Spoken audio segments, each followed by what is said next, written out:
জাতীয় নাগরিক পার্টির আহ্বায়ক নাহিদ ইসলাম বলেছেন, আমরা দেখতে পাচ্ছি ক্ষমতায় যাওয়ার জন্য সংস্কার ও বিচার ছাড়াই নির্বাচনকে চাপিয়ে দেওয়া হচ্ছে। অন্যদিকে ফ্যাসিস্ট শক্তিকে পুনর্বাসনের জন্য নানা ধরনের পায়তারা চলছে। বুধবার সকাল ৮টা ৪৫ সাভার জাতীয় স্মৃতিসৌধে বীর শহীদদের প্রতি শ্রদ্ধা নিবেদন শেষে সাংবাদিকদের সঙ্গে আলাপকালে এসব কথা বলেন তিনি। নাহিদ বলেন, মহান মুক্তিযুদ্ধের লাখো শহীদদের আমরা শ্রদ্ধা ভরে স্মরণ করছি। তাদের রক্তের বিনিময়ে আমরা একটা স্বাধীনতা পেয়েছি। এই বাংলাদেশের মানুষ ইতিহাসের বিভিন্ন পর্যায়ে রক্ত দিয়েছে, জীবন দিয়েছে স্বাধীনতা অর্জনের জন্য, অধিকারের জন্য। সেই দেশ বিরোধী সংগ্রাম থেকে আমাদের স্বাধীনতা সংগ্রাম এবং এর ধারাবাহিকতায় আমাদের ২০২৪-এর গণ অভ্যুত্থান। আমরা মনে করি আমাদের যে স্বাধীনতা অর্জিত হয়েছে এবং বারবার যেটা বেহাত হয়েছে, বারবার রক্ত দিতে হয়েছে জনগণকে। সামনের দিনগুলোতে যাতে আমাদের জনগণকে আর রক্ত দিতে না হয়, আজকের দিনে এমনটাই প্রত্যাশা। আমরা যে গণতন্ত্র, মানবিক মর্যাদা ও সামাজিক ন্যায় বিচারের জন্য লড়াই করেছি যুগ যুগ ধরে, এবং ২০২৪ সালেও আমাদের ফ্যাসিবাদ বিরোধী আন্দোলনে লড়াই করতে হয়েছে, গণ অভ্যুত্থান করতে হয়েছে। আমরা চাই একটি গণতান্ত্রিক রাষ্ট্র ব্যবস্থা বিনির্মাণের মাধ্যমে সেগুলো আবার সংস্কারের মাধ্যমে পুনর্গঠন করে একটি গণতান্ত্রিক রাষ্ট্র গঠন করতে। তিনি বলেন, যেখানে মানুষের ন্যায় বিচার নিশ্চিত হবে এবং মানুষকে বারবার রক্ত দিতে নামতে হবে না।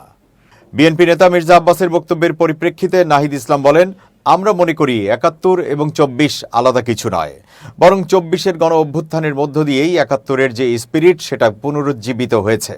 সেটা ৫৪ বছরে অর্জিত হতে পারেনি বিধায় একটা ফ্যাসিজম ১৫ বছর ধরে বাংলাদেশে চেপে বসেছিল। ফলে ৭১-এ যে সাম্যের কথা বলা হয়েছিল, ২৪-এ কিন্তু আমরা সেই বৈষম্যহীন সমাজের কথাই বলছি। ফলে যারা এটাকে পরস্পর বিরোধী বা মুখোমুখি করে দাঁড় করাচ্ছে, তাদের উদ্দেশ্য অসৎ, এবং আমরা মনে করি ২৪-এর গণ অভ্যুত্থানকে, ছাত্র জনতার বিজয়কে প্রকৃতভাবে উপলব্ধি করতে পারেনি। নতুন তরুণরা যারা নেমে এসেছে, নতুন সময়ের এই বার্তা তারা ধারণ করতে পারছে না।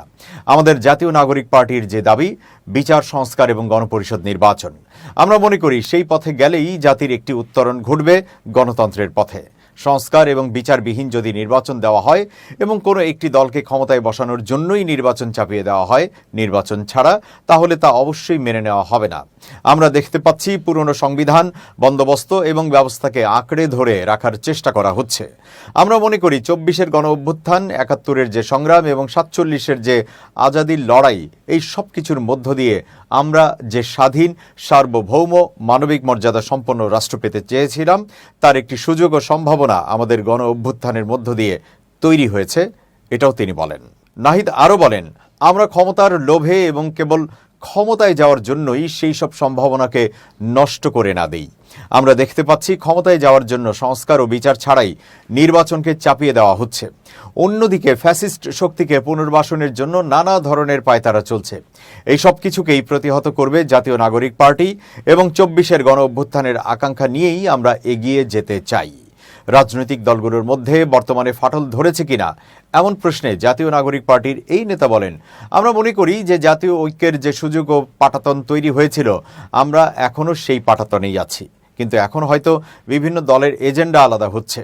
কিন্তু আমরা যদি ২৪-এর গণ অভ্যুত্থানের আকাঙ্ক্ষাকে বাস্তবায়ন করতে চাই, দেশের স্বার্থকে রক্ষা করতে চাই, তাহলে আমাদের একই পাটাতনে থেকেই পরস্পরের ভিন্ন মত, ভিন্ন লক্ষ্য থাকা সত্ত্বেও সামনের দিকে এগোতে হবে। আমরা মনে করি না যে জাতীয় ঐক্য বিনষ্ট হয়েছে বা বিনষ্ট হওয়ার মতো হয়েছে।